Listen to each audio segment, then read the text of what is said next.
Hello guys, কেমন আছেন আপনারা? আশা করি সকলে ভালো আছেন। অ্যাসিড পিজন লাভার 2.0 আপনাদের সবাইকে স্বাগত।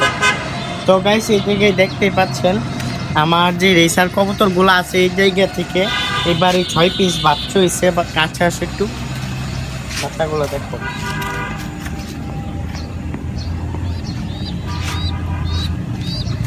তো গাইস, এই যে বাচ্চাগুলা আমার ছোটো ভাই দেখাশোনা করছে, কারণ আমি প্রায় 8-10 দিন বাসায় ছিলাম না। 10 দিন হইব এই কবুতরের কাছে আসতে পারি না। আমি একটু কুমিল্লা গেছিলাম, যেহেতু আমার এসএসসি পরীক্ষা শেষ। আমি আমার মামার বাসায় গেছিলাম একটু কুমিল্লা।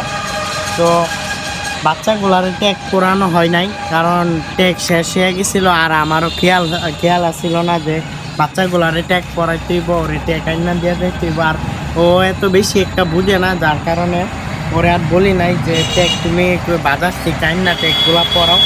তো এখানে বাচ্চাগুলা ট্যাগ ছাড়াই বড় করতেছি। সবাই দোয়া করবেন যেন বাচ্চাগুলা সহি সুস্থভাবে বড় করতে পারি, মশা টশা যাতে না কামড়ায়। আর এই যে বাচ্চাটা, এই সবজি রিসের বাচ্চাটা দেখায় আপনাদের একটু। এই যে বাচ্চাটার পাওগুলা একটু এমন হয়ে গেছে, কারণ বাচ্চাগুলা দাঁড়াইতে পারতেছে না। এই বাচ্চাটার কি জানি হয়েছে, এটা আমি সঠিক বলতে পারতেছি না। এটা এইভাবেই থাকে।